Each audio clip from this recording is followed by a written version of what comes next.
Okay, so here we go. Candace Owens hater, Gary Wilson from Paramount Tactical, exposed by Mitch Snow. So I found the whole conversation recorded from, seems like, Mitch's cell phone.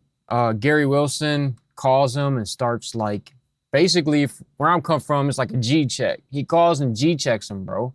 So we're gonna play this. You guys check this out, uninterrupted. Let's get into it right away. Check this out. I'll get you documents, not a problem. Where do you want them sent to? We got all the Where do you documents. want them sent? It's Gary at ParamountTactical.com. Gary at Paramount. I'll text it to you. Yeah, okay, perfect. I'll text No it. offense, I'm going to go ahead and do my own lookup on you too, because I don't know, you sound Absolutely. suspect, you know. We gotta watch our back too. You know, I'll be calling you private stuff here on my own YouTube channel here soon. if you do, I'm popping popcorn. okay, sir, we're talking here, and I know why you're calling me and stuff. I really have to laugh stuff off because I've been through some hella shit, and I've been trying to warn our boys for a long while. But you know, and I laugh and joke a lot because That's how we get through. it's just fucking ridiculous. But yeah, if you tell Nate, no, I've been a fan. I actually tried to get on the show. I paid money to try and give him the tip Super chats, yeah. that I had. I wanted him to vet me. Okay, you tell him that. I wanted to go through him. Period. Because you know we both know. Well, I'm sure I'll talk to Nate even today, but you know, you're definitely. I think he has an invite for you to come on his show, and you definitely have an invite to come on my show. So. Wow. I'm getting invited. Hold on, honey. We'd love to feature you, and Thank you. look, if your story is true, you know, just doing due diligence. Oh yeah, there's people sure out there. I've only got like it. half the nation in TPUSA now trying to search me down and kill me and dig up all my dirty records and dirty laundry. Yeah, no. Yeah, absolutely. Yeah, no. I only know. I never meant for things to blow up like this. No. It was just a tip that Yeah. I was just trying to get. To Candace, like. Things just weighed on my heart. We tried to get to Valhalla, and then we were talking to a friend. I mean, you heard the story. We had a friend Gary, here. She's a cute little girl. Yeah. She has her own great story. She's like a go-getter. She's like and she heard what I had to say, and I just mentioned to her. I was like, "Yeah, we were trying to go through Valhalla and stuff, and you know, we got blown off. Whatever. It's really hard to get through to these people because everybody's busy. Yeah, everybody's got an ego. Well, everybody didn't. They did. Well, and just like you know, The volume. How do you get through 4 million? It's the volume. Yeah, Exactly. the volume of It's 4 ego. million stories. How do you get through that? I mean, you can't. It's like yeah. It's just no problem. We've had the same problem with the FBI. Yeah. That being said, we mentioned it to her, and she's just all like, I've got to warn Candace. I'm going to message her right now on Instagram and write her an email. And Mitch and I looked at each other like, we looked at each other like, Like, yeah, sure, okay, that's precious, Marcy. Okay, Go for it, you do that. And before we got off the call, Candace Owens is calling me. Yeah. And I'm like, sitting what in the the gym parking actual? lot. You got Yeah. to be kidding me. But no, I tried to tell Candace, you don't want my story. It's been a crazy long saga as to why I was at Fort Huachuca. And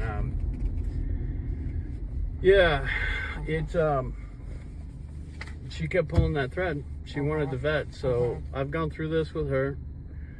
Went through this with who was it? Joe Kent. Yeah. Great guy, by the way. He's very busy. And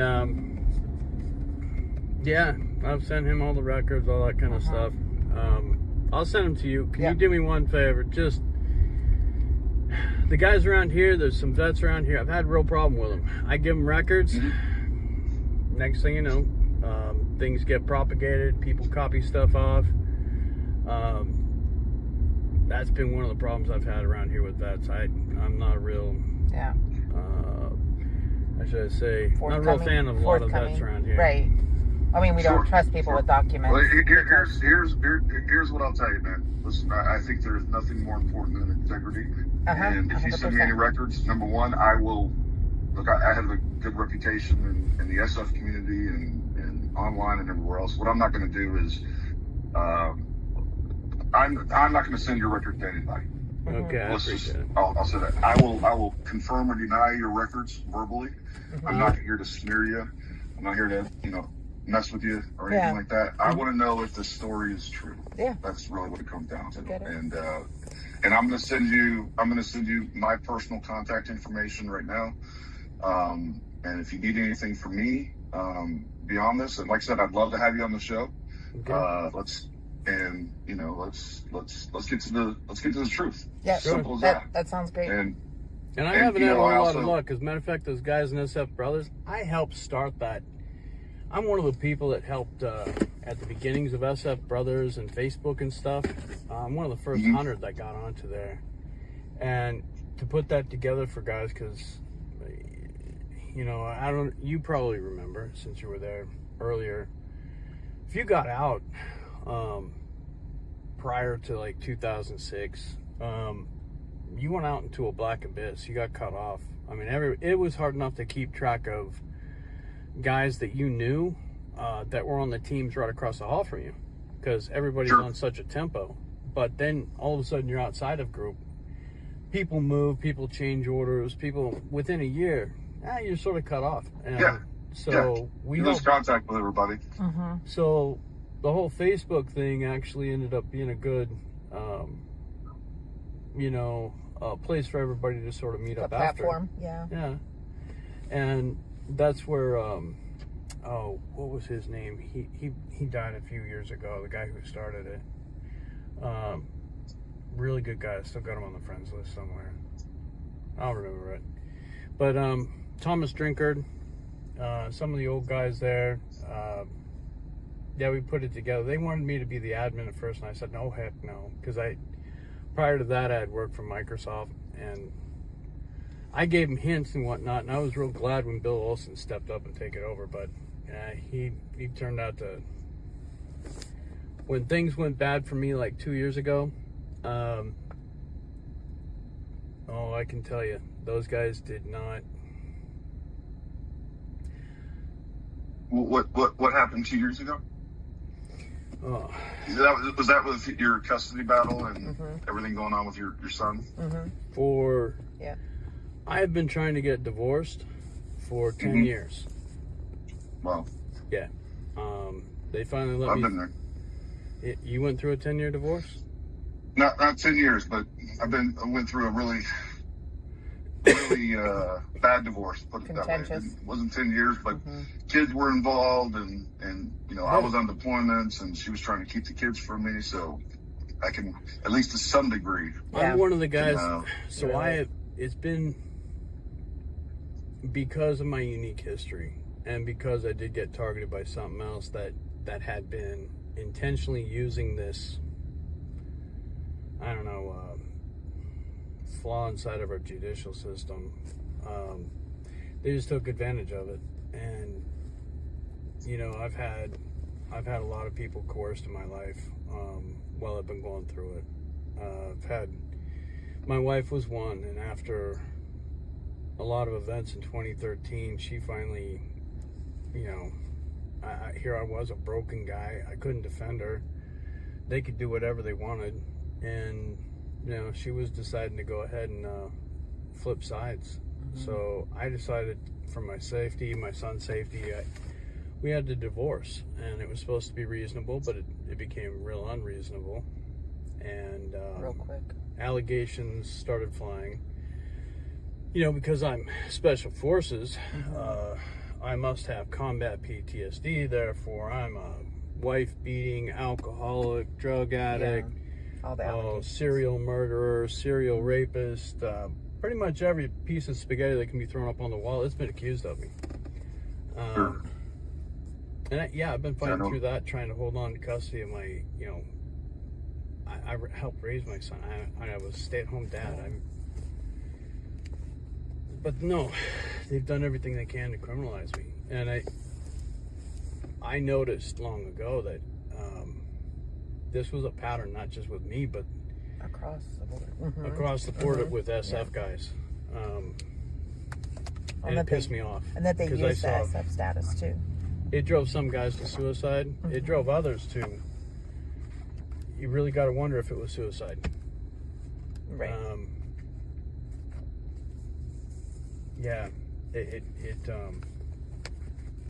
I've been trying to raise this issue with several of our brothers, and it just typically goes nowhere. Nobody wants, do you know who Landon Valentine is?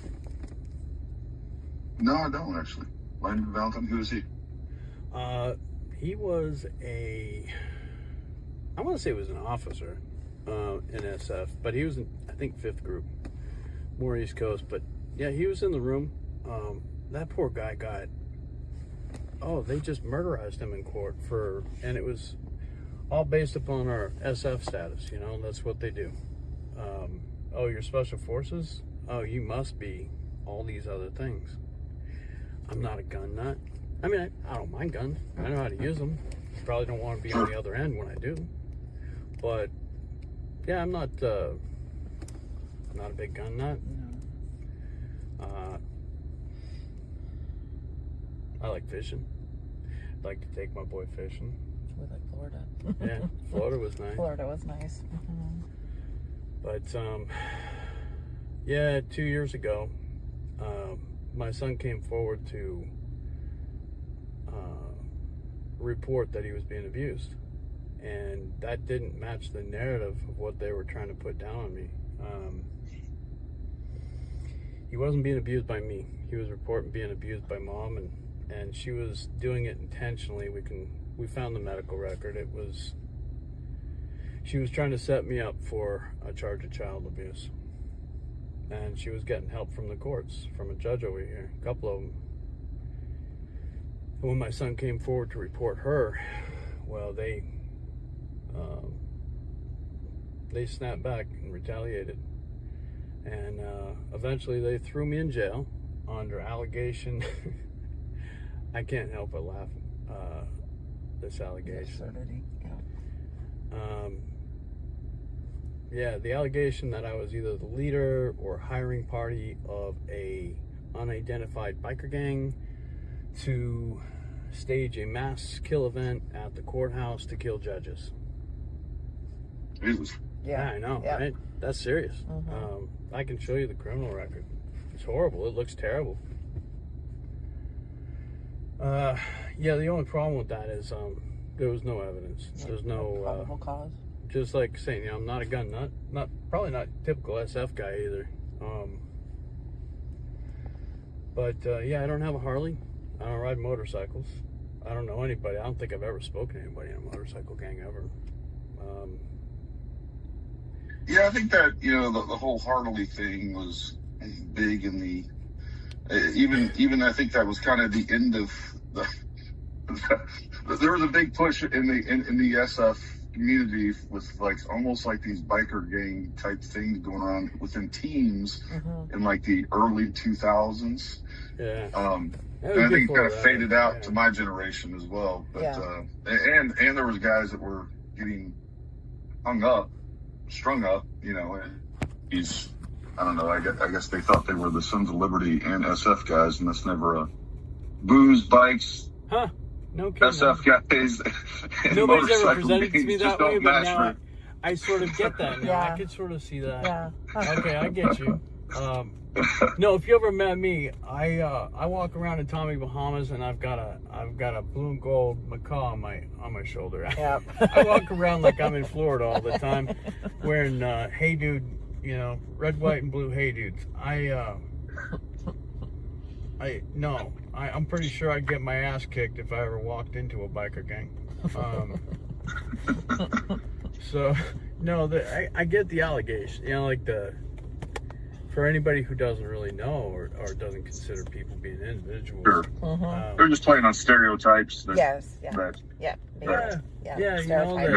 And this is all escalated. So they threw me in jail for 92 days knowing I was innocent. They didn't have any, there's no evidence. There's no, it was totally cooperative. There's no phone calls, there's no text, there's no pictures, there's no history. I don't have a motorcycle. It was just retaliatory stuff, and they had a couple of honeydew girls involved with it that they had come get involved with it. Those two girls ended up oh good God, they got into my records. They contacted SFB. They were on call with Bill Olson. Bill Olson was helping them to try and implicate me, to breaking orders and all this other stuff, and I finally gave him the big FU inside the room. Why are you cooperating with two women that aren't SF? Why are you giving them information about me from anything, from within our supposed, secret group team room? that was a real violation to me, and I called them out in public for it, out there on the page. And in retaliation, the admins decided to kick me out. Yeah, screw them. Gotta love our buddies sometimes, you know. But yeah, there was nothing to any of the charges. They were all dropped. That didn't stop them from telling my son that I committed suicide in jail and I'm dead, and therefore they put him on a protective order. They haven't let me see my son since. And they're not going to let me see him until I plead guilty to the allegations. Yeah. How long has that been, Mitch? 2.5 Since you've years. seen your kid? 2.5. Wow. 2.5 years. Wow. Yeah. How old is your son? How old is your son? He's 13. 13. 13. Wow. Yeah, that's I'll give you all the records you unbelievable. reported. Yeah, I know it's unbelievable. It's a crazy story, isn't it? I know. I'm aware. I try to tell no. you. I mean, I you know, knowing how women are, and knowing how. No offense, Amy. No, no, those kind of women are absolutely, they give women a bad name. Like, that's what makes me so mad. I'm like, how can you do this to another person? I mean, I went through a divorce and I was like the complete opposite.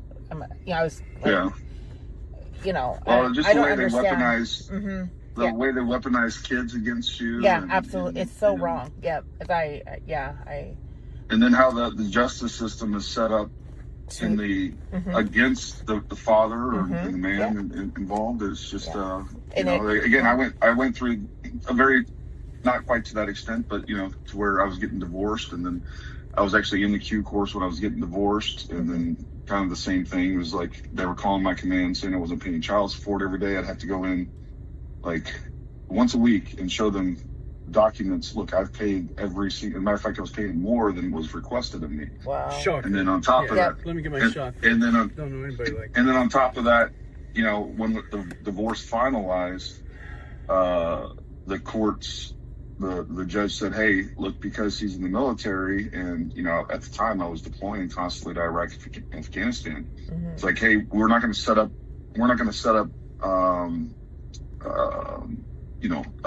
child visitation on a schedule. It's like when he has leave, you're going to give him the kids." And so when I would get back from deployment, and they lived in Texas at the time, so I'd fly to Texas to go to get, and then what she would do is she would hide the kids from me the entire time I was on leave, and I couldn't find the kids. She'd move them off to she'd move them around and I was traveling, trying to go to her family's houses everywhere I knew. She'd shuttle them around. Right, and then you trying me. to do that, let me guess, if you did She called the cops on me. Yep. Call the cops on you, say cops. that you're stalking her and all this. Even though that was the court order for you to see him on your leave. Yeah, like it's a whole scheme. See, it's shocker. Hold on, let me get my shock face. No. I haven't played that game at all. I haven't heard that one. Yeah. Matter of fact, your story is very similar to a guy, I want to say he was Lieutenant Colonel or Colonel. Oh man, the name is just. I'm gonna have to go up to my computer. Wait, you mind staying? I'm bad with names too. How long do you want to stay on the phone here?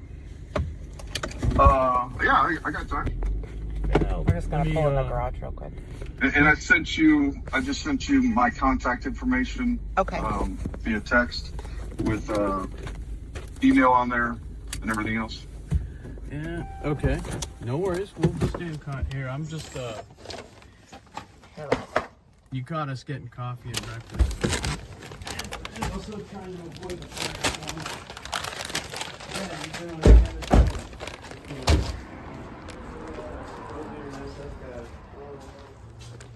Gotta love all that stuff.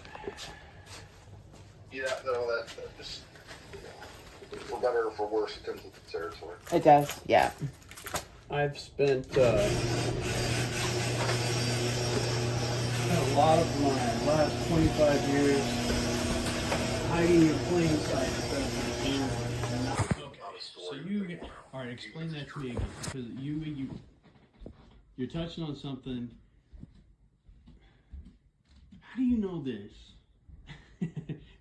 This frustrates me. It takes me getting to this level to finally get somebody who gets it. The government doesn't. I mean, the government doesn't want to know that there are guys that were trained with U.S. tax dollars working for cartels. That is a shit optic story. That's why that's not going to be published in the freaking New York Times. You know what I mean? Exactly correct. Yeah, and it's also not a. It's not a pretty story. It's not a pretty story. No. It's not one you take to the FBI and the FBI goes, "Oh my gosh, let's check it out." No, they say, "Oh, give us the names and everything else like you're doing to me right now." And then the next time they come into the room, they're acting like they're going to arrest you. Yeah. Yeah, like how dare you even mention this?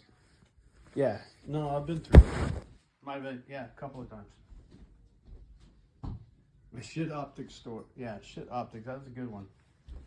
It's a good way to depict it.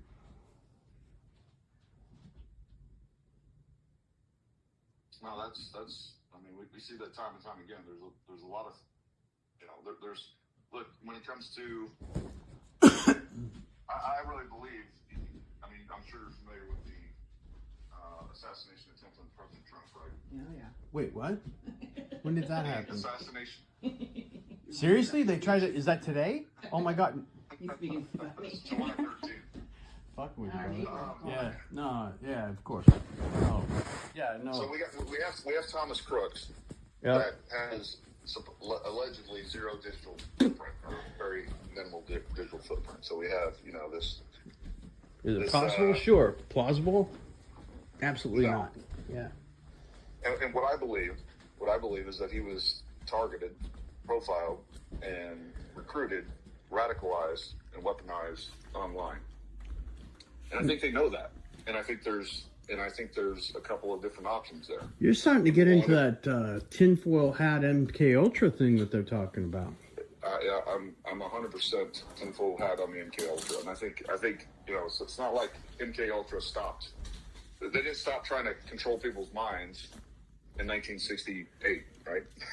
Supposedly, yeah. We've since perfected it, and I have a lot of good evidence with that.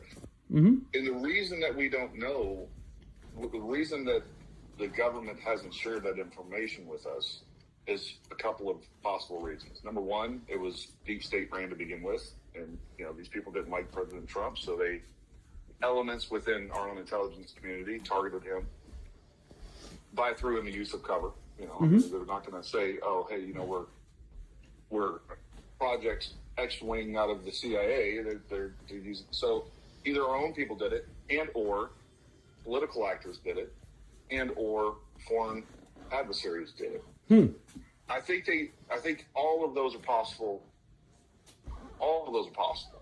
Even if they knew that for a fact, they're not going to share that information because they don't want the public to know how easy this is. So it doesn't benefit the government to even let them know that is possible. And I think we can. Yeah. Trace How that do you? back to, Yeah. Why do you want to make your victims aware? I got it. Yeah. Well, let's just say they're on the up and up. Let's say the FBI and other intelligence agencies are like, "Oh my God, this was done by a foreign actor or whatever else." It still doesn't. It's kind of like the UAP program, right? Mm-hmm. Like speaking of tinfoil hats, I'm very into the UAP program. I know it's real, but there are people that have decided that it doesn't benefit the UAP. Is that that's drones, right? UFOs. Oh, UFOs. UAPs. UFOs. Okay, yeah. Yeah. It doesn't benefit the U.S. citizenry to know about it. Right. So there's no upside for them to know about it. So they're not going to give any information on it. And I think it's the same thing. And I think when we look at some of these other school shootings where they've kind of swept this stuff under the rug. When we look at Stephen Paddock from Las Vegas, I think these were test runs. I think these were people being targeted and being radicalized and weaponized online. Can I add one of those names to your list Sure. that you really should look into? Yeah, you should have already picked up on it. Travis Decker. Oh, yeah. There should be a whole thing about who killed Travis Decker. That's right up here in Wenatchee. And if you're up here in Washington, I don't know if you're in the north. Where are you? I'm actually in West Virginia now. Oh, lucky you. This is my phone number from when I was still at. I actually still had a house in Yonge until, I don't know, about 2 years ago. Okay. Okay. Yeah, the West Virginia, that's pretty territory up there. Guys all, they tease you about the banjo playing? You know, so here's the truth of it. West Virginia was the only state of the union I ever declared I would never live in. Oh, no. And in 2008 or so, we were down at Moyock, North Carolina, at Blackwater, doing a pre-deployment train-up, and my team sergeant's brother came to visit. I was like, oh, hey, you know, where's he coming from? Right. He's like, he's coming from West Virginia. I was like, West Virginia? I would never fucking live in West Virginia. And then like 3 years later, I'm living in West Virginia. That's how that's the game Scouts plays with it. God's a funny guy, isn't he? Indeed. Yeah. Well, you seem like a decent guy. Going back to like, you know, this is another one of those third rail stories that even if the U.S. government knows about it, it doesn't benefit. My whole life is third rail story. Pretty much. I think that's going to be the book. Thank you. I think that's going to be the book name. Uh-huh.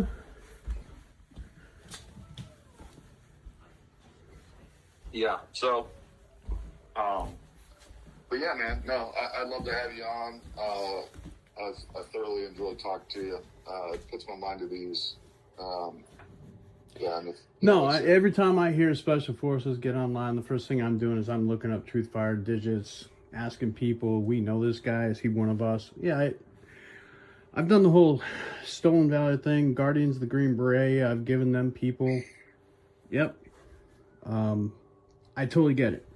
I also, if you're going to talk to Nate, tell him, no harm, no foul. I mean, my missus, on the other hand, she's a little bit pissed at the guy.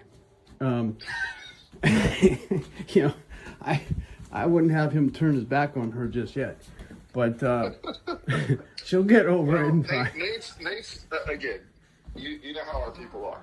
Yeah. We're all going to be extremely skeptical until we're not. And you know, quite frankly, that's a reasonable approach. We know the last thing that we want is people within our own regiment or people with outside of our regiment. You know. And I'll tell you, within the regiment, oh, I'm a third rail, because I am a third rail. I'll tell you what, there's guys there. How you say it? Inconvenient truth bearer. I've just always been that way. I'm not gonna lie for anybody. Sure. And that, unfortunately, there's a lot of guys, especially in the military, who are yes men. Yeah, I don't get it. That. Yeah, I ain't good with them. I've always been a bit of a contrarian myself, so I can relate. Yeah, no, I mean, I've done the whole flagpole, compete for soldier of the quarter and stuff like that. You know, all the shiny boots and whatnot. But I wasn't in it for the Scooby snacks. I wasn't there to pin stuff up. I was there because I wanted an actual mission. And that's one of the things I got disappointed with most. Like, if there was something I got disappointed with more than anything, it was the importance of politics within group. It was the start of the PC era, you know. Yeah, I wasn't down with some of those. I had some problems. I had to call a guy out for being, I don't want to offend you if you're gay or not, but back then you weren't supposed to be gay and be in the service. But, if if that's your thing, you know, it doesn't sound like it, but, you know, it's 2025, you never know. I got an ex-wife, a wife, and 4 kids. Oh, half the gay guys in San Francisco have kids. That ain't no explanation. That's true. That's fair enough. Jesus. Fair enough. But no, I had to call a guy out. He was stalking me and others, and he was part of our class. His name was Jimmy Walker. You can go look him up. And back then, I got in trouble for wanting to I didn't want to be on the same team as him. Didn't want to be in the same group. Everybody kept asking me. Finally, they pressed it out of me. I had to tell the team. God, what was his name? Bruce Ring, big tough guy back then. Great team sergeant until this issue came up, and then, well, you know, some guys are tough in front of bullets and you know, jumping out of planes and stuff, and then they get in front of political issues like this, and they're not, how do you say? No, you're right. They melt like little pansies, man. And it, you know, if you are actually SF, and you know, we'll check you out. I don't know. We'll see. Yeah. You know that the guys, the team room atmosphere, I used to describe it as they were worse than a group of old hens, a group of old ladies gossiping in church. Yeah, no, Son of a bitch, man, these guys. So, in politics. oh yeah, well, this Jimmy Walker guy, his dad apparently was an SF general or something, and was part of the Clinton administration, and yeah, you know, I had to call him out. I didn't want to. It was the whole don't ask, don't tell, but you know, he made it pretty apparent. So, rather than kill the guy and get in trouble for it, I tried to do the right thing and just asked to, you know, change me to a different group. I'd like to, you know, before this blows up into the next, you know, gay beret incident or something, I'd like to go work somewhere else. And, no, they blew it up like crazy. It went all the way to the freaking administration and back. And they took his side and they tried to claim, oh, he wasn't gay. Lying sons of bitches. Man, you fast forwarded to 2000, Jimmy Walker is in the gay parade in Seattle wearing his beret on the front freaking paper, okay? And now he's writing books and going to colleges talking about how you guys all at First Group gave him PTSD and treated him so badly for being gay and all. You know, I can't win for losing. This guy's making money off of this stupid shit. But yeah. Yeah, third rail. Yeah, I might just adopt that name. I don't know.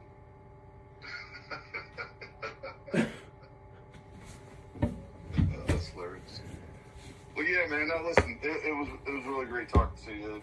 Like I said, what I will be is I will be your biggest advocate, and you know, if only if I check out. You vet the shit out of me. I dare you to.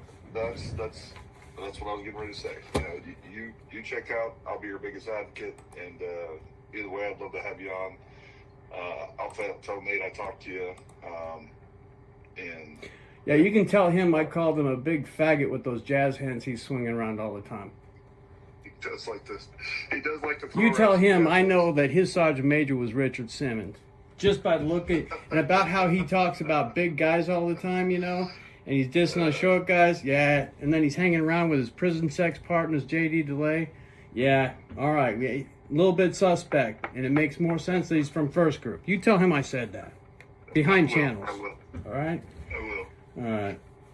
No, it's really been good talking to you. Thank you for reaching out, honestly. Yeah, man. No, that's what I thought was the right thing to do, to reach out to you directly and not, you know. Yeah, I can go ahead and name drop a bunch of people. Me and Nate Chapman, for instance, we were good buddies. We graduated Robin Sage together. We went through the, what do you call it, the commemoration dinner, you know, the SF dinner and stuff together. But First Group, the wonderful people that they are, didn't even send a rep for us. So it was me, Nate, and Tom West who sat there drinking the champagne. So because there was only 3 of us, we had a whole bunch of extra champagne that all the other guys wanted. So it started a little bit of a war during the dinner. But yeah, no, I can name drop all day long. I know the people, places, things. Awesome. Well, like I said, you know, if you will, just send me your DD 214. I'll check that out. You know, I'll like I said, man, I'm here to be your biggest advocate. Do you want my social security number on there? Can I trust you with that, or are you going to redact it? I'm not. I'm not going to show even your DD-214. You can. I think probably I have your social on this thing. Again, I'm not going to talk shit. You found my social on there? I mean, they got my social on that thing.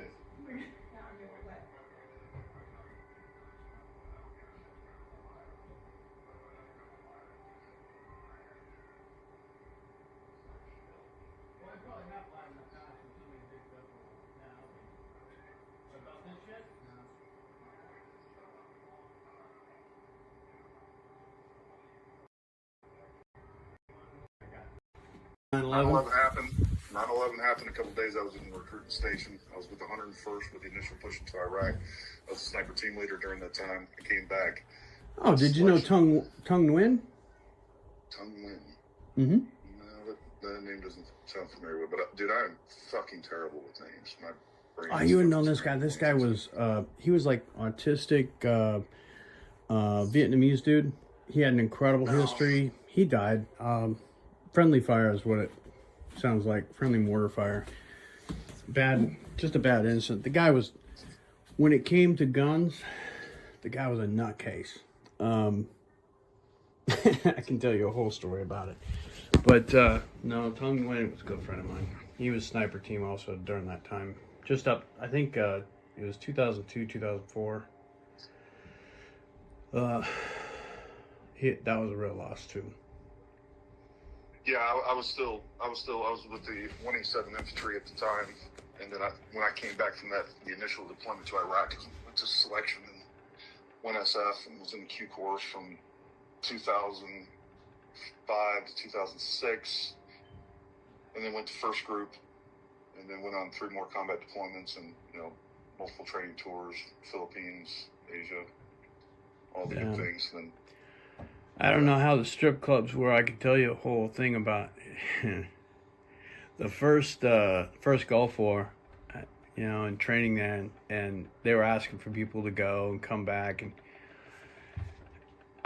if you were at Fort Bragg while they were deployed, they always said that there were no women available at Fort Bragg before I went, because it's like 8 guys to every woman there.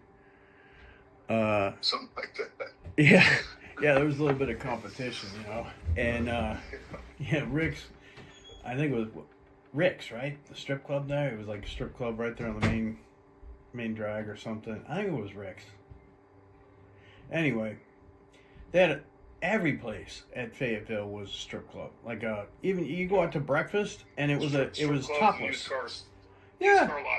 Yeah, you couldn't go out to breakfast with your family without, it being a topless joint. So, yeah, what an incredible time that was before 9/11, way back when. But yeah. I still got while I was there, and at the time, I started dating a woman that's now my wife. But yeah, I still have a condo off of Riley Road that we've had as a rental property. Oh, wow, that's fun. Riley Road. Yeah. I don't know when the last time you've been back to Bragg, but man, that place has changed. It's been a while. I've heard it's become a city. Oh, it's freaking insane. Yeah, so is Fort Lewis. I tried to navigate there, and I couldn't even find Madigan anymore. Yeah. But yeah, my son was actually born in Madigan. Oh, really? Yeah, my daughter was too. Yeah, the point being, there were guys that hadn't come back from the 82nd. The main body hadn't come back yet. And if you went out to the bars then, at that time, it was packed with women. When I say packed, I mean like sardine can packed. And if you were a guy that was in pretty good shape there, you had girls coming up to you buying you drinks and saying, "Hey, can I take you home?" Now, as a young guy, again, I'm young, I'm an idiot, okay? I'm thinking, wow, I don't know what they were talking about. There's a lot of women around this place. Boy, and they seem to be pretty well off and not too needy. They got their own homes and cars and everything. Huh. That's pretty interesting. But I was literally in a bar when and had a disco light, a little band playing on the race stand there. It was packed, and all of a sudden they stopped the music. This is not a drill. This is not a drill. 82nd Airborne, confirmed. Touchdown on the tarmac. Ladies and gentlemen, especially you ladies, if you've got people you're expecting to come home, they're on the ground right now.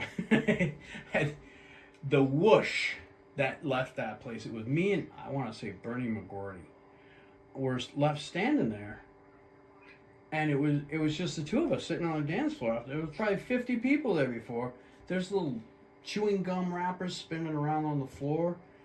And, oh yeah, it just became empty. And then from then on, you know, they were empty from then on too, you know. Of course, that started the whole epidemic of guys coming home to shoot, you know. We had one guy at training group there. He came, I want to say, it wasn't Rambo. Oh God, was it Rambo or something like that? He came home literally to find his team captain going at it with his wife inside of his bedroom. And yeah, he went ahead and ventilated that guy's asshole a little bit with a little bit of gunfire as he jumped out the window. I don't think he got in trouble for it though. I think the captain got kicked out. I think he had to do a little bit of time in the mental ward and got a divorce. That was back when they treated us decent, I guess. But yeah, SF, what do you do? What do you do? Well, listen, Mitch, man, that was a real pleasure to talk to you. Like Yeah, I said, yeah. Yeah, another story we can't tell online, otherwise you're going to get yourself canceled. Sorry. I know. You get yourself on, what do they call it, demonetized? Yeah, I changed the word. Gary, no, it's been good talking to you too. Thank you for reaching out. You tell Nate. Look at those documents. Yeah, I'm gonna give him a little bit of a razzing, but no, I would be proud to speak with them or anybody else. We got to let Candace do her thing though first. There's important stuff coming out. You do understand the implications, right? oh, I understand the implications. It's quite big. Yeah, it was just, I don't know what else to say. It was just, yeah, it was wrong place, wrong time. Yeah. Or right place, right time. Depending how you look at it. And, you know, you and I, we can look around the room and know which veterans have a little bit different sheen, even if they're in civilian clothing. These people stuck out, you know. That woman had my ex-wife's eyes, you know, they're really creepy. So, I didn't mean for this, I meant for this just be a tip. Hey, you might want to check it out and see Look into this. yeah, where these people were the day before, because I think they were there. And I had no idea Miss Candace Owens was going to go ahead and blurt out my whole life story that I tried to get to her in about the same amount of times as I've been talking to you. Mm-hmm. Yeah. And, yeah, I mean, so far there's no, it's been real quiet, so we're happy for that, I guess. Yeah, hasn't got me a cup of coffee yet. I watched it today. Yeah. Well, like I said, man, you're right.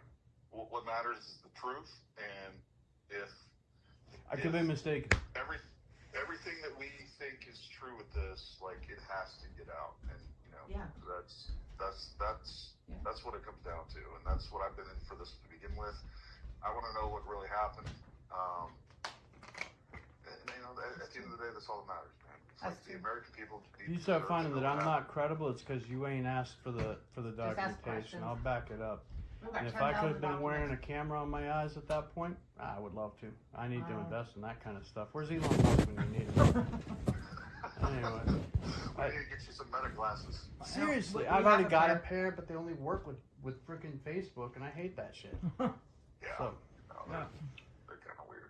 Gary, get out of Well, here, listen, man. Thank you so much. Mitch, I really appreciate Look you. at that stuff sent to you, Gary. Appreciate you spending the time with me. And, like I said, I'll be your biggest advocate. 100%. I'll shoot you off documents. How many documents you want? What do you want? Your DD-214, if you want to throw anything else in there, you're welcome to. And for additional bona fides, Sure. Whatever you feel comfortable with. I'm not going to dox you no matter what. If I'm like, hey, this guy's a complete liar, I'm not going to put your Listen to information Jay. out there. Listen to your words, I'm not. Yeah, I appreciate it. I mean, I've already had my stuff, like, it's Ransacked. been, my house been ransacked, my stuff been stolen, and the one thing that they were We've had after is the one folder I have. The only reason they didn't It's take that is inconspicuous. because it looks inconspicuous. It looks Yeah. like a I It looks like my a- Love Me book in Yeah. a very not very loving looking book. I don't even want to change it for you because I don't want, you know, like, because we know. Yeah, but I got the microfiches and Yeah. everything. We just don't have anybody that has microfiche anymore. Yeah. No, like I said, man, all I want to do is confirm or deny the truth, and Mhm. that's it. Okay. And I'm not. No, I think you'll find them pretty damn credible. Yeah. And if there's something in between, you guys want a question? All right, you go ahead and question. them. Yeah. I can't help what I saw. All right. Yeah. I appreciate you being so forthcoming, and yeah, man, that was great talking to you. It really was. Yeah. Awesome. No, Thank it's you, good Gary. talking to you, Gary. All right, you have a good All one. right, Mitch. You too, buddy. All right. Bye.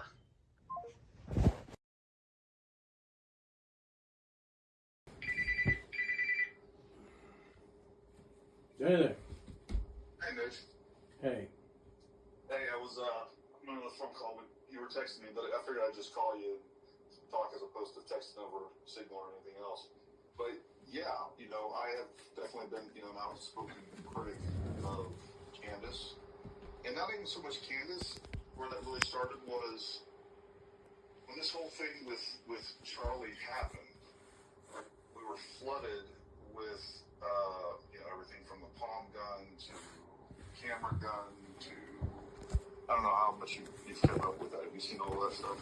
Yeah, some of that stuff. I think the latest theory is something about what's that guy called? Baron Coleman. Yeah, Baron Coleman. Yeah, something about the fragments and I don't know. I don't have any opinion on that stuff really. I mean I could. What was your MOS, by the way? 18 Bravo. Oh, you're a Bravo guy. You went easy route. Yeah. What happened? You seem more intelligent than that, man. I just like guns, dude. You just like guns, really. You're the gun guy? Okay. All right. No, Tung Nguyen, he was a gun guy too. That guy was a nutcase with those things. His barracks room, the guy was actually, he was shooting inside the team rooms to test out his silencers. Suppressive, yeah. Yeah. He was doing it inside. He'd sneak around and he'd pull me in. Hey, check this out. And he'd pull me inside and I could smell the gunpowder. I'm like, what are you doing, buddy? Toop. He's hitting sandbags on the wall as his team was out doing something. I don't know. Anyway. So, and again, just to be completely transparent with you. Yeah, I can see you're coming at it. I'm looking you up now. So I see where you're coming from. Here's my whole stance on this. This is I just want you to know this. Mm-hmm. So again, when Charlie Kirk was first killed, number one, I was a huge fan of Charlie Kirk. All this, I've had a podcast talking about conservative politics for a really long time. Mm-hmm. And then Charlie Kirk was killed, and suddenly we're flooded with all of this craziness. The palm guns. We didn't even have a quote-unquote official narrative at the time. You know what I mean? This is before charging documents came out. All the things that we have now. Yeah. And so the only thing that I did originally was like, okay, look, guys, this wasn't a palm gun, and here's why. This wasn't a camera gun, and here's why. There wasn't an iPhone gun. It wasn't drones flying around shooting people. And immediately, I was these were clearly bot attacks, by the way. So these people were saying, "Oh, this is before that." Again, there was no FBI narrative at the time. This is like the 1 week into this. Oh yeah. And suddenly it's like you're a Zionist. You're a Zionist. You're paid by Israel. You're a Fed. All of this fucking craziness. And then people started coming out with these other. Well, I think actually, if you step back there was a little something that went on there just before that too. I think it was not Tucker Carlson, Lindsey Graham, and that other television host, I forget his name, where they did this very non-organic force thing where they were holding up signs and saying Tucker Carlson isn't MAGA. I don't know if you remember that, but that about the same time frame. I remember seeing that stuff. I understand that you're getting at the fracturing of stuff, and I understand. Go ahead. And my point is one is the truth, and here's what I see as an underlying thing that's going on, in my opinion, based on what I've seen, is Candace has bad blood with TPUSA. I think that's a fair assessment. I guess about the understatement of the century, sir. Yeah. Yeah. And when she jumps in here and starts saying, "Oh, because Mikey McCoy and some of these other people," she like Candace immediately wrote off the idea that there was Tyler Robinson was the shooter, all the other things, and she was jumping from narrative to narrative to narrative, and all of those came back to three things that Candace always disliked, and that was TPUSA, it was Israel, it was the French. I don't know how much you read up on all this stuff or you paid attention to the previous. Yeah, some of it, because I am familiar a little bit with I didn't join the French Foreign Legion. I considered it. So did I, actually, at one point. Yeah, so I do know, so one of our trainers from the 300 F1 course was Master Chief Jones, and he is actually one of the people mentioned in the book, what is it, Mouthful of Rocks? It's a legendary book about French Foreign Legion. And that guy had an incredible story. He really crazy, and he would tell us about it. I know a little bit about it. I think I really don't have a whole lot of opinions about a lot of stuff. I know possibilities. I think all possibilities should be considered, until... I 100% agree with you, and that's I'm 100% in agreement with you. My concern is that Candace has been exploited by political and or foreign adversaries. Is one of the things that it's hard to get away from, regardless of what you feel about the Trump administration or whatever else, is that big supporter of him, by the way. I'm one of the first supporters. Awesome. I've supported. As a matter of fact, I went to war with most of the guys in the SF Brotherhood on Facebook page there. I'm the reason that they said you can't talk politics in there anymore, because they got their asses handed to them.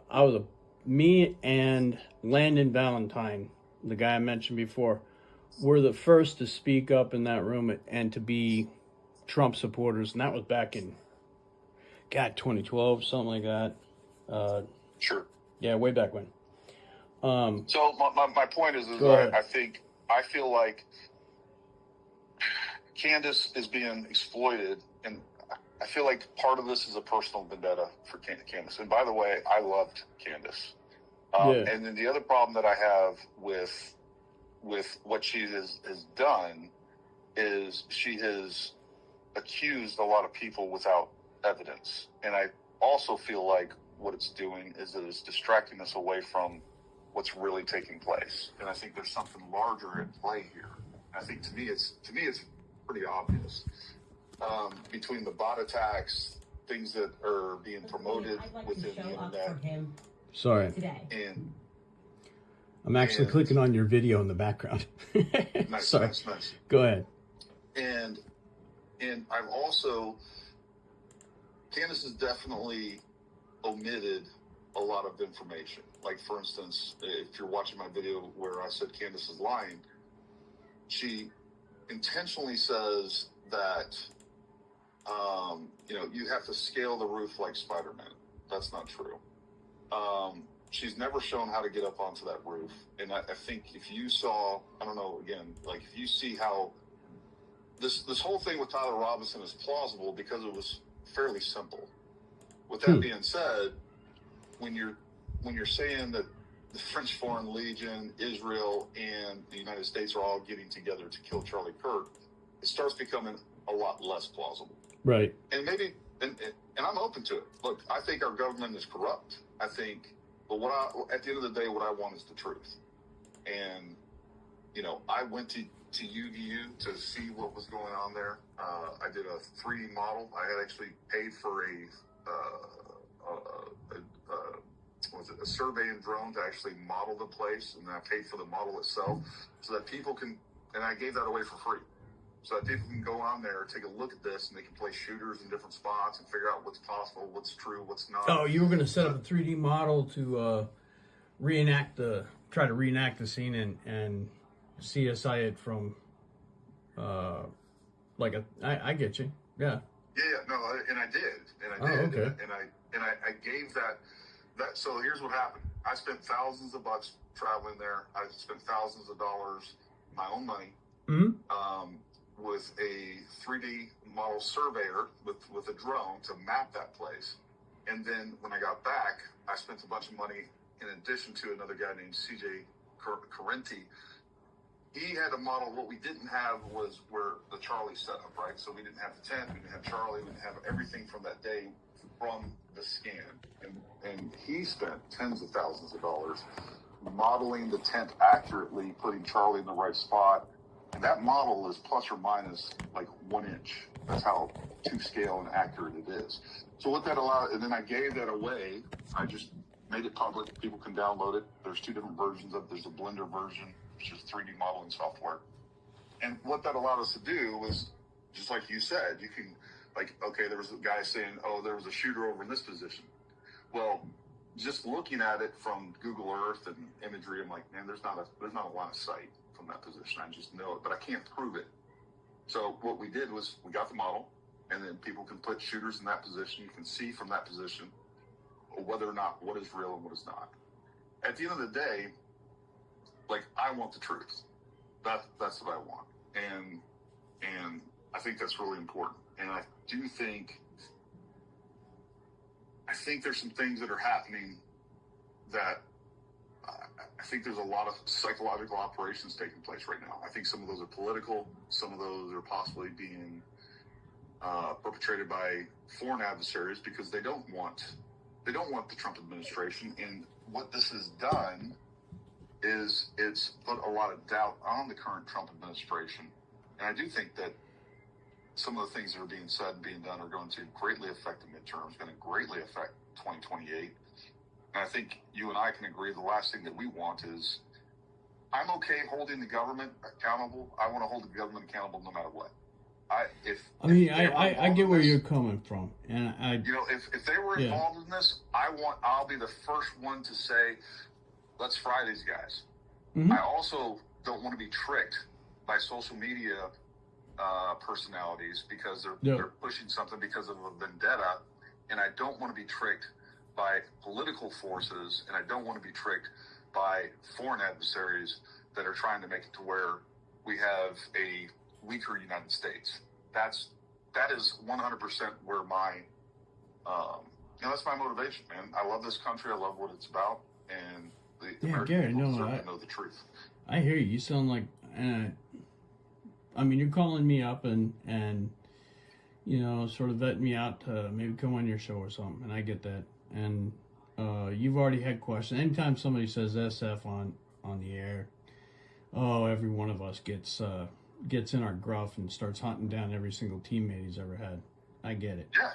Yeah.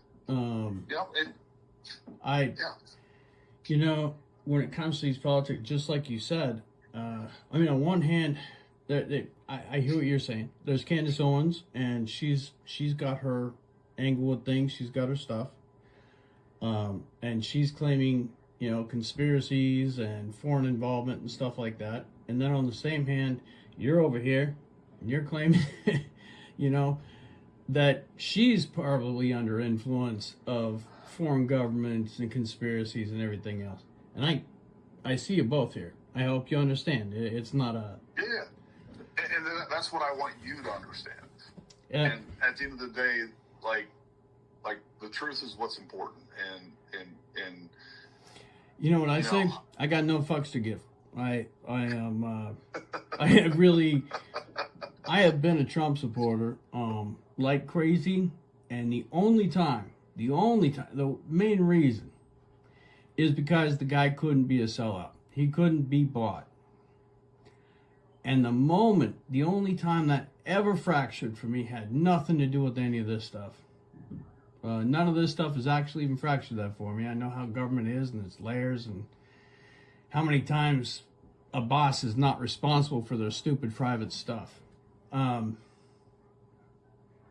only time that's fractured for me was when after, 8-10 years of him saying, bring on the Epstein list, and he just comes out of the blue and says, are you still talking about Epstein? It was a hoax. I'm 100% with you on that. Okay, when somebody takes a 180-degree turn like that from the top down, and then they dish out, what did they dish out yesterday? Was it yesterday or the day before? They finally gave out the Epstein list? Yeah, what was on that list?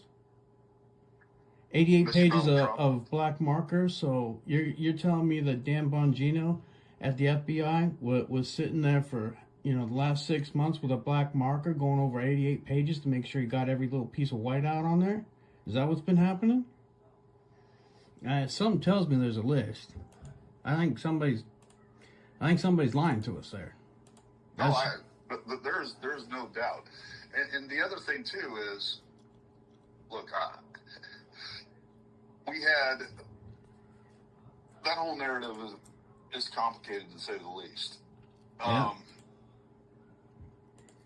Yeah, I'm with you on that. Like, we got to get to the bottom of that. We got to get to the bottom of it. And this is, so I started out this channel as like just a gun channel, right? All we did, I own a company. We teach firearms.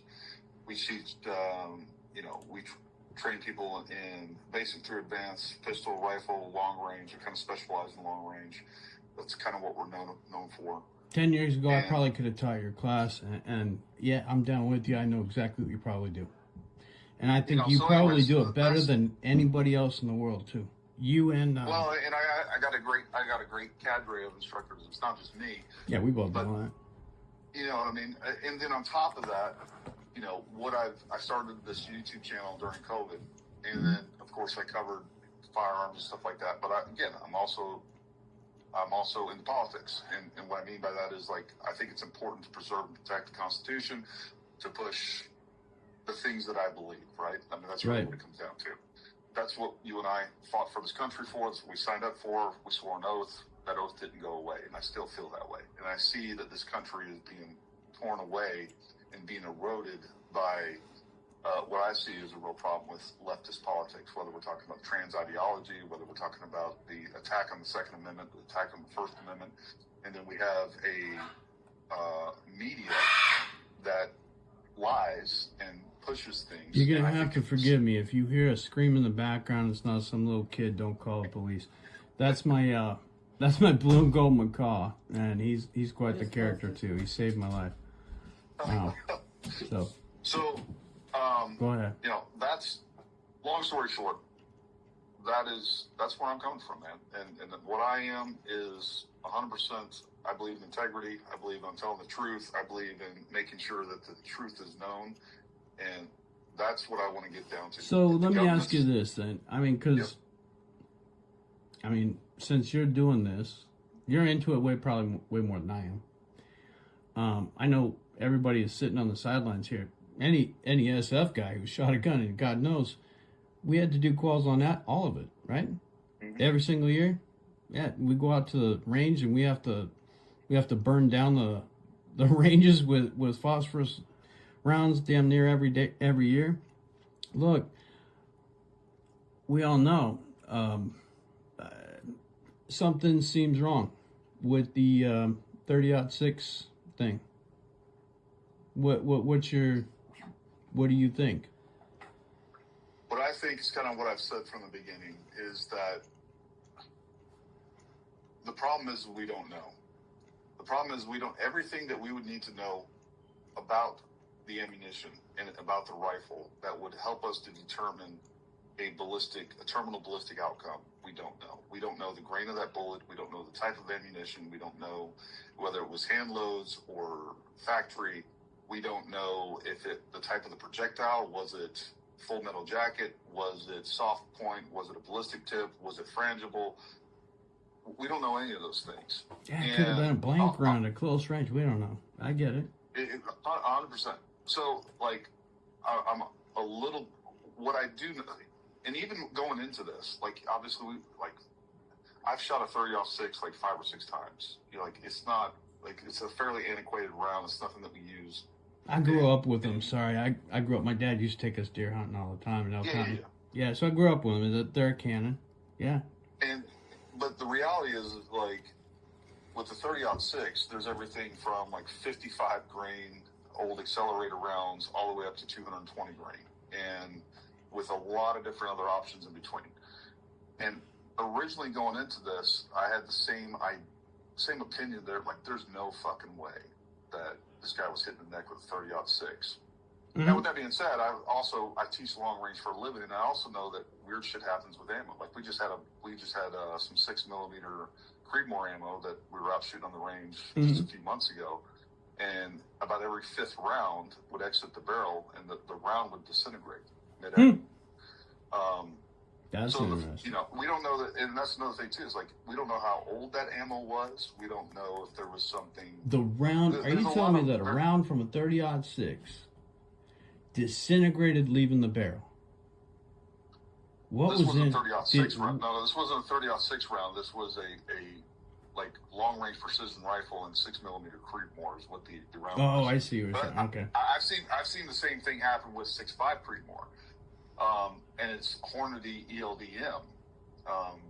So my point is when it comes to the variables that we're dealing with ballistics, there is typical and there's atypical results. And without a doubt, what we see with Charlie Kirk is an atypical result. Now, there's a thousand explanations that I can come up with off the top of my head that would explain that. You know, it could be a round that wasn't stabilized, so it started to yaw and even started to tumble when it hit it, which that makes a little bit of sense to me because we have an atypical entrance wound. That entrance wound was larger than normal. And what I can say with certainty is if we I agree. That looks. Everybody thinks that looks more like an exit wound. Yeah. An exit wound. And what I can say with certainty is that if that round, even if it was 30-06, even if it was 220 grain, and even if it was going at 2,800 feet per second, if that round, that projectile was in an extreme yaw, so it didn't hit the skin tip first, and it was already, 3/4 of the way sideways or even sideways when it hit. Yeah. The chances of it, and especially once it hit, you know the problem with that, right? Go ahead. Tell me. Well, 30-06, so our military rounds, they're made to tumble. 30-06s aren't. You're right, but they're not made to tumble in the air. And that's what I'm saying. Yeah. If we had a round that wasn't stabilized, there could be something wrong with that. The barrel, the round, something was off. There's a thousand things. plausible explanations as to why. And here's the other thing too. One thing that I was not aware of before this incident, and I've studied in depth on this, was Martin Luther King.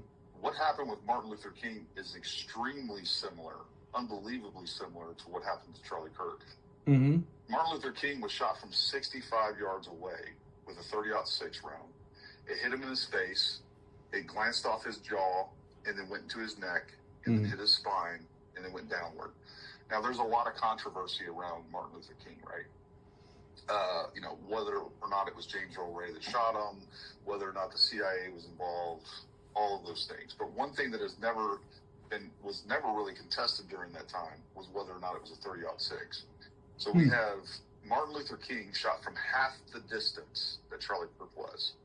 It hit his spine, and this is important. This is one of the things that is interesting to me. Right. Hit his spine and didn't exit, just like with Charlie Kirk.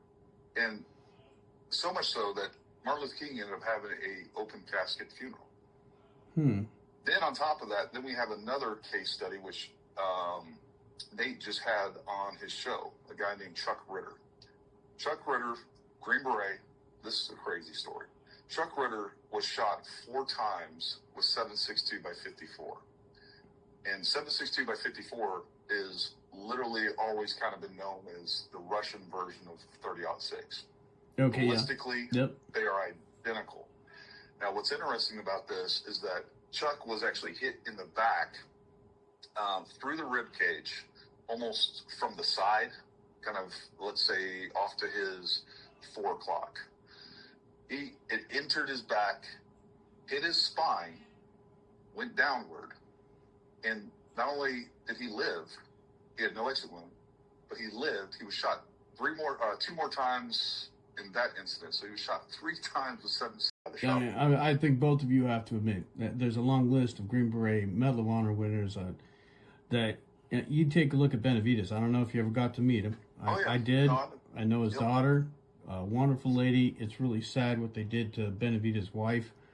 Holy damn. But I'll tell you, the guy was riddled like Swiss cheese. How does he live through that? What is it? You talk about, is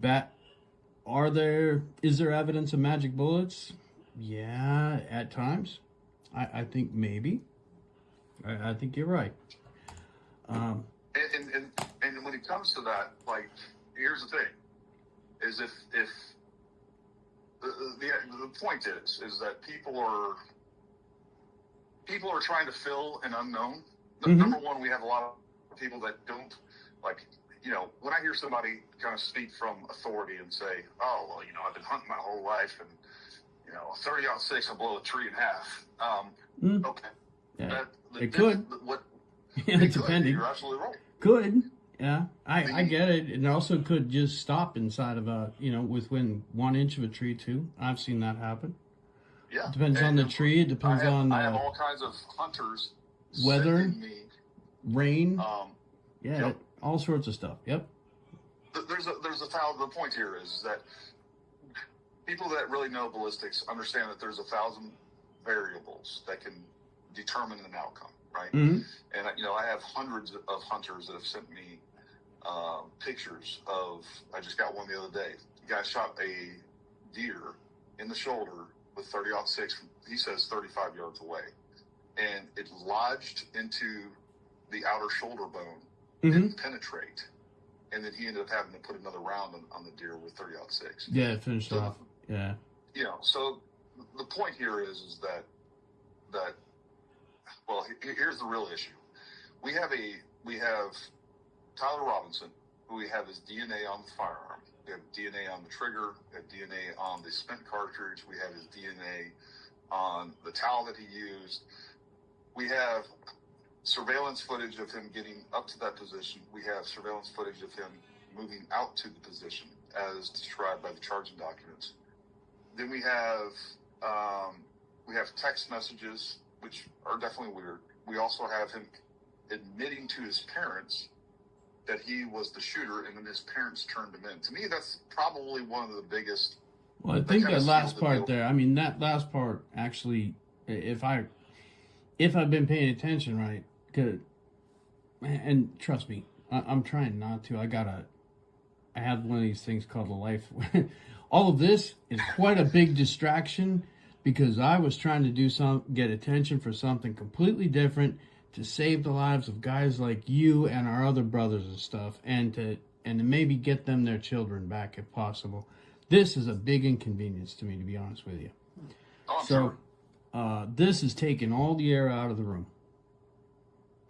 That being said, the last part there, having been familiar with, unfortunately, police work, unfortunately, federal agents lately, and I can tell you, I have been heartbrokenly disappointed in the diligence of agents from city police, county sheriffs, FBI. We have gone from here to Washington, D.C., to Florida, and then down to Huachuca and back.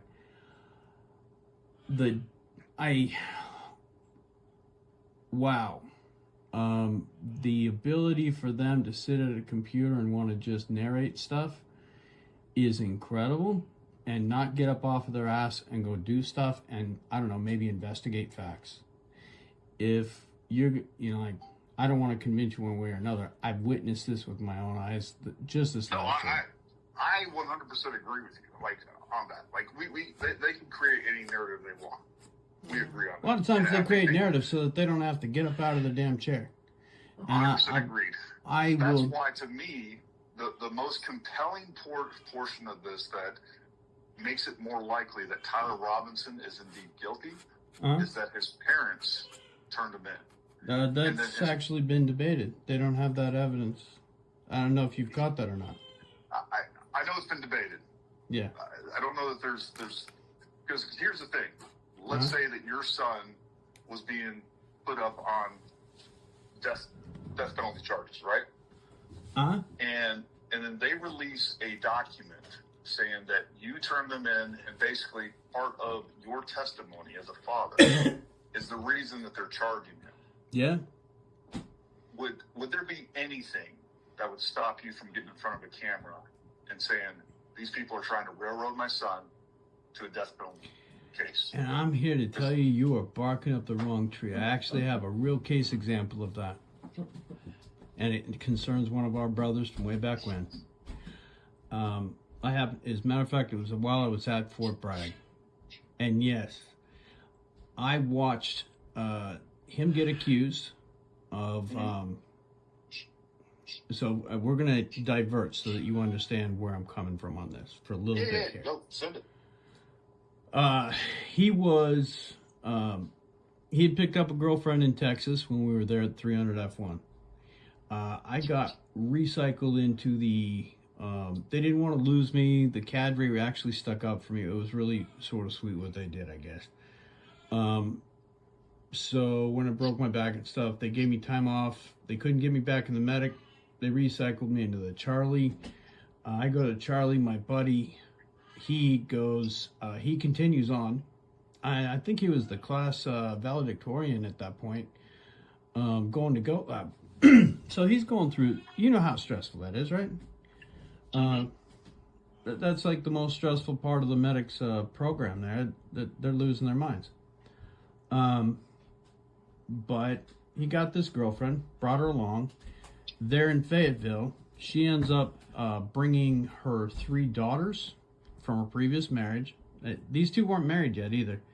Just all of a sudden, they're in a 1-bedroom apartment. Now they've got 3 girls with them. And one of them comes back while I'm over there visiting with my buddy Joe Ross or something. He was going through the course with us too. The 3 of us knew each other. We went over to Doug's place. And the little girls, they come in after school. Terry brings them in. And I happen to notice, being that, I've been through the medic course, I'm EMT qualified, all that kind of stuff. Me and Doug were in the course together. And I see this little girl, and she's got one pupil blown out bigger than the other. Now, you've done your cross training, right? Oh, yeah. Okay, what does one pupil bigger than the other indicate to you? Brain damage. Yeah, there's something going on, ain't it? Yeah. Yeah. I looked at that too, and I was like, whoa. Plus, I also happened to go out at night. Back then, there was God, what was that stuff that they were using? Some people going out to clubs and whatnot, they were doing those drugs that would make your pupils get all big and stuff. They were a little bit crazy. Ecstasy or... Yeah, something like that, where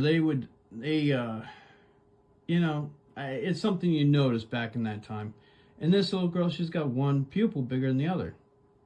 I bring it up to Doug, and of course, they don't have the money to run off to the hospital with her, and I think he made a big mistake. And he tried to play it off that, no, it's common in 7% of the population, he says. I'm like, Doug, I don't know. I don't ever remember seeing that with her. I probably would have noticed something like that. We leave, and a couple days later, Doug and Terry and the girls are gone. Me and Joe, we can't get a hold of him. And finally, we get contacted by police and whatnot. And we have to find out this backstory from him. But apparently in the middle of the night, she ends up on the floor, sweating. He tries to do, so what does an SF medic try to do when he sees something, girl sweating, she's got a fever, it's called the ambulance, I'm going to go try to manage, right? And he puts her into the tub, I think, to try and cool her down. Instantly, she goes into, you might know this term, the flying fag position, is what I remember they used to dub it. I can't remember. It's when there's brain damage and all the extensors seize up. Yeah. Yeah. So apparently she goes into that, and he immediately knows, oh, this is bigger than that. And they have to get in the car, take her to the hospital. Now, he ends up having more knowledge than what the doctors think he should have as an enlisted person. Like, how do you know all this stuff? How do you know mechanism of injury, anything like that? If you're not a doctor, are you a doctor? Are you an officer?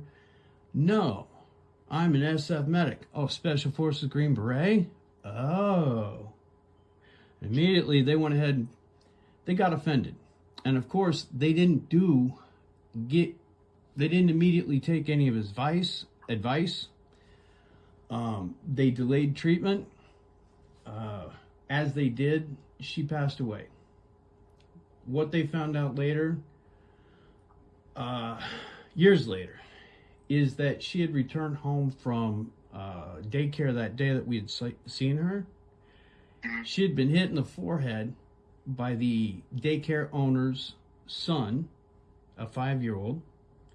This little girl was like 2, with a swing, had knocked her flat out. They didn't report it. They put a Band-Aid on her, sent her home. Why didn't they report it? Because the daycare owner, she was the daughter of the elected sheriff, who called Dad when she had a knocked out 2-year-old at her place. Dad said, put a Band-Aid on it, don't say a word, send her home. So that's when me and Joe saw her. Doug didn't take her to the emergency room.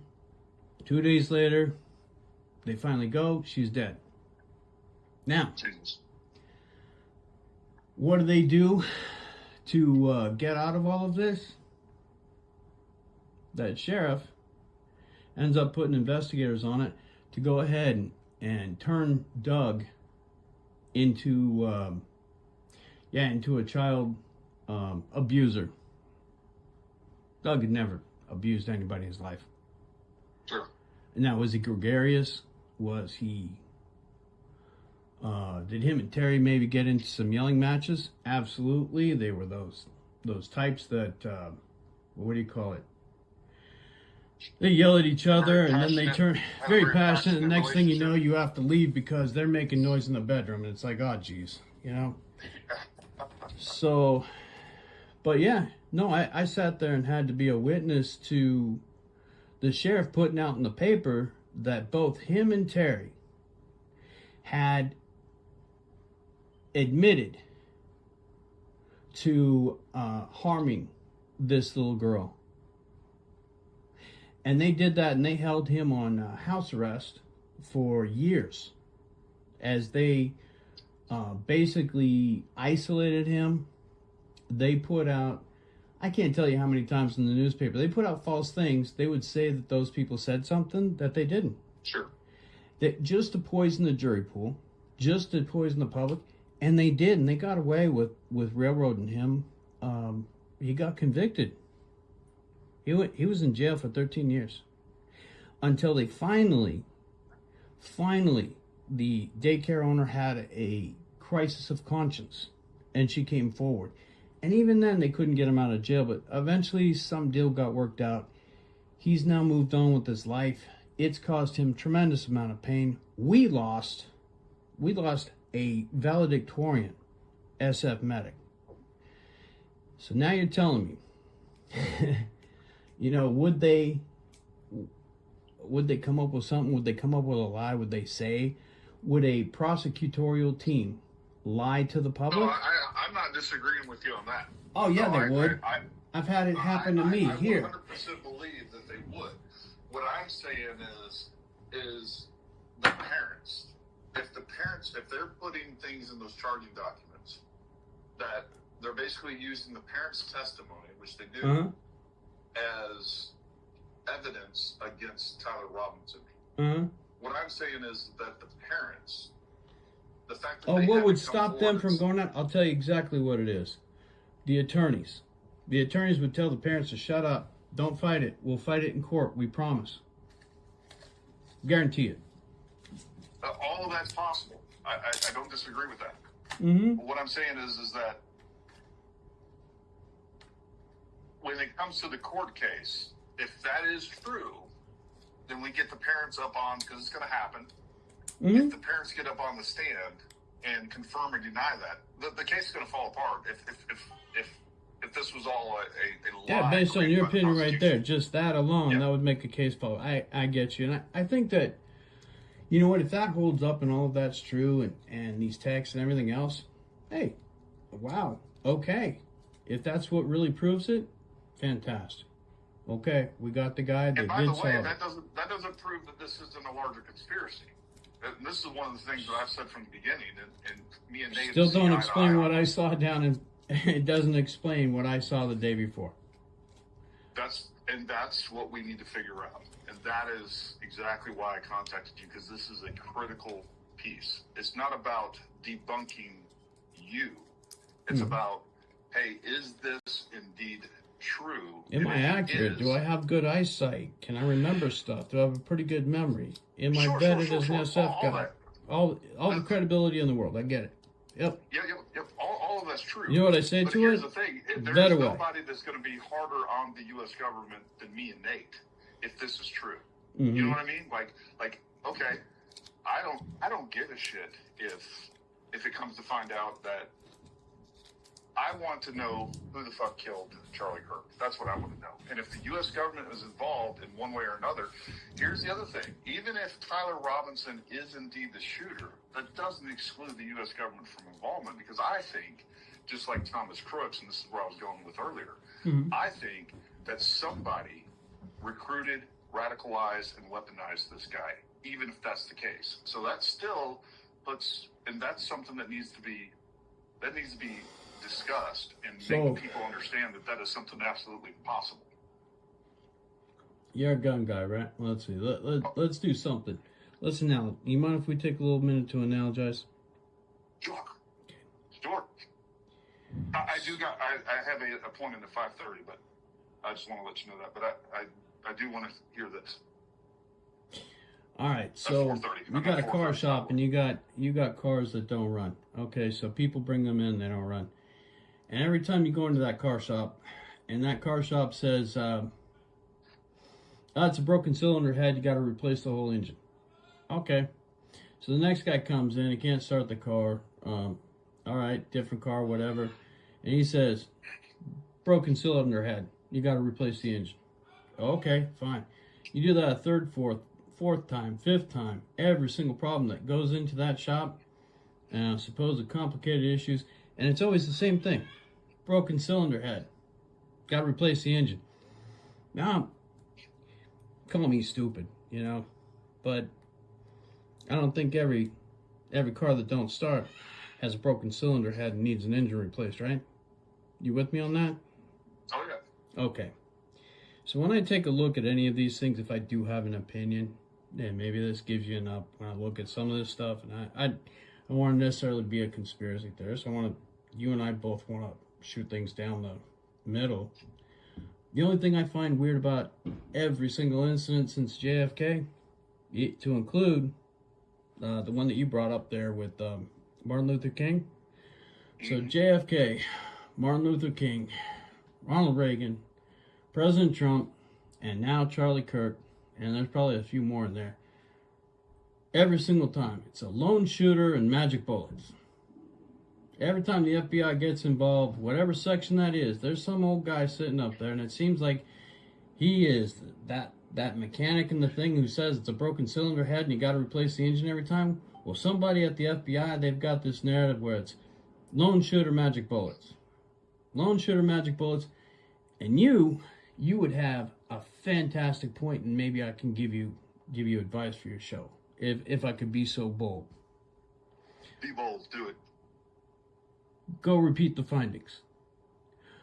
Go repeat the magic bullet. Go get a 30-06, get on a roof, shoot it from that angle, and have it lodge in the neck. You repeat that, then you got something. Well, we're going to. We're absolutely going to. And here's the problem with that, or the challenge with that, is right now what I need is I need to know what the ammo is. When we get, and it's probably going to be, we're going to have to wait till the trial, because there's literally over 1,000 variations. I have like 20 different types of 30-06 ammo down in my basement right now that I've ordered. Yeah, you stock up on. Yeah. Go. I mean, if I see somebody, because I've seen Valhalla get out there. I've seen some of these other guys do their stuff, and I was really proud that somebody actually did some ballistics. We get to see it, right? And a 30-06 completely just, it does exactly what I've seen it do in the past, and what every hunter has seen do in the past. Yeah, every once in a while there's a one-off. Yep. But why is it every time there's an assassination, why is it that is the time that we got this lone shooter magic bullet stuff, one-off things going on? That, to me, it doesn't instill confidence in me. No, look, there's nothing, just like I talked about, there's nothing. What we're talking about is atypical results. Atypical, yeah. It's weird. Without a doubt. And I'm completely open to the idea that the government... Gary, I'm just a regular old guy just sitting here. I try to live my life. And again, none of this is convenient for me and what I've been trying to do to get my son back. So, when I look at this stuff, I just... Oh, Lord. Hey, go! Somebody go repeat the stuff. Fortunately or unfortunate for you, I think you potentially have the information and the key. Because if we can verify your story, I think it changes everything, and that's why that you have become such an important piece of this. I will tell you, there's a lot of information I gave about where I was, what I was doing, the devices I had on me. No, I'm not a spy. I did not mean to walk into stuff, but I did give it up to, everything I gave it over to Miss Owens, and I gave it to Joe Kent. There's, and that's, again, I offer my witness statement. I think that they will have, there's going to be more corroborating things coming. And I'll just give that to you. But I do believe that the truth, what I saw, it doesn't change anything Eve talked about with magic bullets one bit. I have no opinion, no connection. I'm not with, I didn't know Charlie Kirk. I watched him, absolutely support him. I thought what he did was courageous. Thought it was also dangerous. Because I've seen some of those literals. If you ever go to Portland, holy cow. Don't ever have a Trump sticker on your car. I don't know. Where I was, what I was doing, it had nothing to do with any of that stuff. I just have the worst luck in the world. I really do. You do. I agree that you do. And like I said, that's why it's so important to corroborate your story. Mm-hmm. And at the end of the day, the only thing that matters is the truth. I mean, nothing else matters.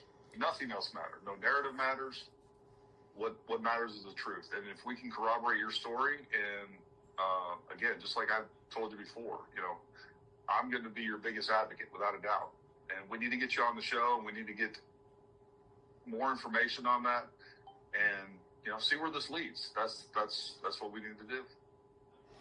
Well, we'll I'm all for it. I can tell you, me personally, Yeah, ever since any of this is aired, you know, the internet trolls are out there. They're digging up superficial stuff left and right, and they're trashing the hell out of my name. And of course, yeah, look, Native Valhalla, I hope you spoke to him. I did. I talked to him. I got no hard feelings. I'm going to razz him a bit. You know, no offense. He can be a big guy all at once. I made a whole living of big guys underestimate me. I'll chop down a redwood and break its branches off. But I like him. I think you guys are on. And look, you know, I said the same thing. I said the same things as Nate did. You know, like, hey, I don't think this guy was an SF guy. And I'll be the first one to go on the record and be like, hey, you know what? I checked out his story, and Nate has said the same thing. I just talked to him. I was like, he looks, you know, he sent me some documents already. I'm an SF guy, and I'll tell you what, there's a lot of SF guys that hate me for being an SF guy. I've been 8-balled like crazy. Yeah, no, there's personalities in SF, just like yeah, there's a few. The whole Teddy thing, you should have seen that thing go on. I remember that went on. That was nuts. I don't know if you remember that or not. Remember what? Say that again. Oh, Teddy, he was one of the first guys, like the Survivor. No, it wasn't Survivor show. Dual Survivor on the History Channel. He made all sorts of claims, and then him and George Davenport from the Green Beret, what was it? Protectors of the Green Beret. I forget what they called it back then. Guardians of the Green Beret. Yeah, Guardians of the Green Beret. George Davenport started slamming him. They went back and forth. Those guys were going to kill each other. They were stalking each other, going to kill each other. Eventually, it came out that there was a big court case. That's what actually locked down. SF Brothers ended up losing like 4 years of data because Facebook had to lock it all up because the History Channel locked down there with legal stuff. Yeah, SF guys, when things go, it tends to be, yeah, sit back, grab your popcorn. It's going to be a freaking fireworks show. Anyway, we get ourselves involved. I got a appointment I got to get to, but like I said, you know, unfortunately for you, I think you are the key to this entire thing. And I think if we can get everything you said corroborated, I think it's, you know, I think it opens this thing up to something much, much bigger. And we'll see where this goes. I'm open to it. You know, I think Miss Owens' camp, she's weary about you guys. And I think she's weary about everybody. To be totally honest, after talking with her, she's scared too, but she's also brave, from what I can tell. She's a fighter, and she's following her stuff. Yeah, I don't necessarily feel like we've got all the answers. Nobody's paid attention. Well, that's a fact, without a doubt. No matter where all this lands, we don't have the answers. We don't. And, federal government, I understand they have there's a prosecution. At some point, the federal government forgot that they're supposed to be prosecuting in order to be, how do you say, they're supposed to be reporting to the public. It's not supposed to be a prosecution for somebody's career, okay, just to win. We prosecute to assure the public we've done the right thing. We're their boss. They should be reporting this stuff. If we don't know, there's something wrong. And I understand they've got a case to prosecute. Yeah, there is especially as a high-profile case. Look, I see it from all angles. I see that they can't contaminate the jury pool. At the same time, they are trying to prosecute this case. At the same time, we expect transparency. And there's a fine line there. And I'm sure on both, I think there's some expectations from the public that are a little unrealistic. But I also think that the U.S. government isn't, or at least at this point, really it's Utah. I think Utah it could be one of two things. Either they're being extremely careful because of the profile of this case, or they're covering things up. I'm open to it all. And I think all of those things are possible. We just got to collect as much information as we can to figure out what the truth actually is. And that's what I want to do. I want the government held accountable. I don't trust the government. We saw that the FBI lied about, or the government lied about COVID. We know that the FBI lied about January 6th. We know that the COVID vaccines. We know that there has been conspiracy after conspiracy after conspiracy. There's no doubt about it. But then you also have other things like QAnon. So it's like, all you can do is judge each one of these individually, figure out the facts, and then we can figure out who's what was who's telling the truth. I keep hearing about this QAnon. I've never really got it. So QAnon was this big conspiracy thing online right around the time right before the first Trump administration. Mm-hmm. And it was another, ultimately what I can tell you for sure, I don't know where it originated, but what it was this disinformation operation. For sure, it was a huge psyop. And all these people on the right were buying into this thing that it was a bunch of different things. There was these Q drops, and Q is a reference to the highest level of classification. So right. Clearance. The idea was that there was somebody with a Q clearance that was sharing information to the public, and this person was known as Q, and Anon obviously would be an anonymous. That makes more sense. I get it now. Okay. So, but one of the things that they said was that the moment that Trump wins the election, JFK Jr. was going to appear, and he's not been dead. And it was a whole bunch of other things that ended up being not true. And what I think it was a product of the left that was trying to discredit and make the right look stupid, and they did a really good job of it. So that's the context of this. So I do think that there are people that take advantage of the fact that we know that there are conspiracies, and the fact that we are distrustful of the government. And again, these could be political actors, they could be, the George Soros types, or they could be. Yeah, like I said, I mean, you're okay. Let's say Candace Owens is alleging there's a conspiracy of the government, or TPUSA, or whatever, and then you've got you're saying, wait a minute, there's other governments that are conspiring against us, and they're conspiring with Candace Owens. Okay, so we got all of these allegations going on. Nobody really knows the truth unless you're there.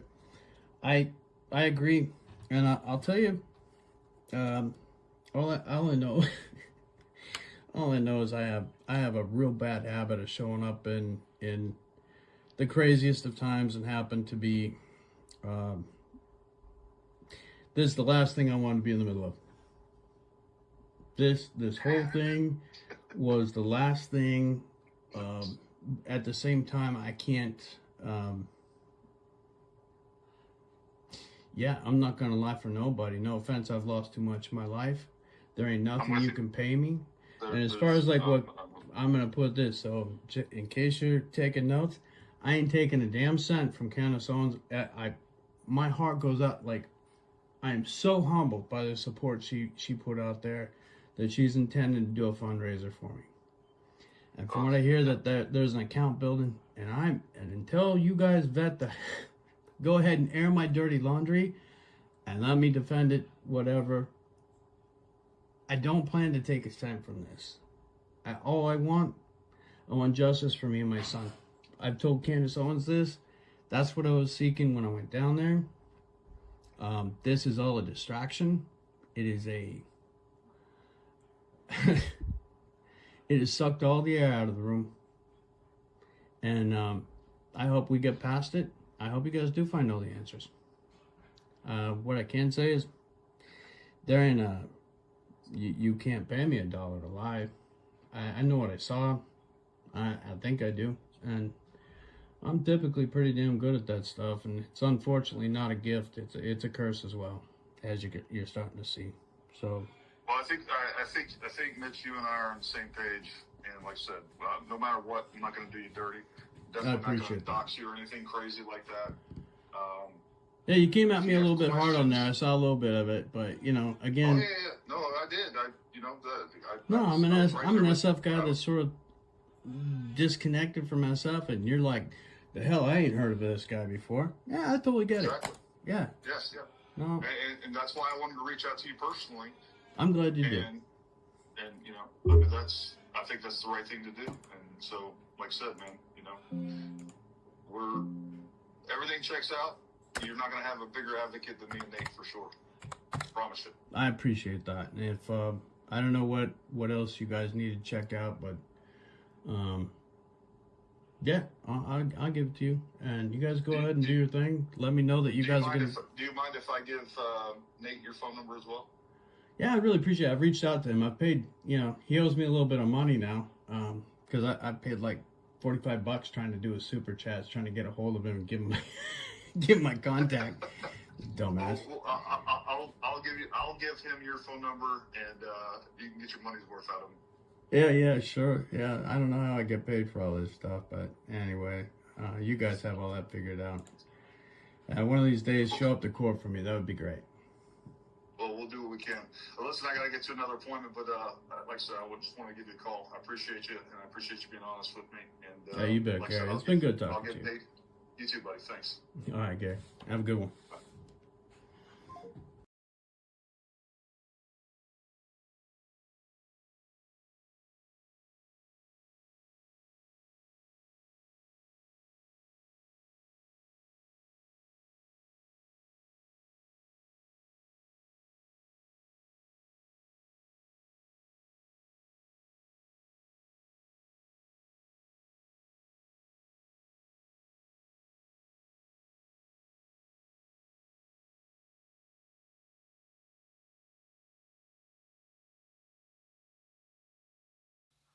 Okay, so that was the full video. The original is on Project Constitution. I'll post a link in the description. I started it from like 10 minutes in, but you guys go ham in the comments, man. Go ham, tell me what you think.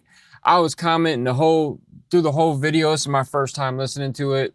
I know you people like to see and hear these things uninterrupted, so I just try to sit in the background respectfully and not let my ego blurt out all my thoughts like everybody else. But you guys go ham in the comments. It's your boy D. Like, subscribe. You guys subscribe, highly appreciate it. I'm trying to hit 3,000 this year, or by the next month or two. Not this year, we're in a new year, but trying to hit 3. That's a goal. Not that far away, but it's your boy D. Scantless Beach, Detroit. I'm out.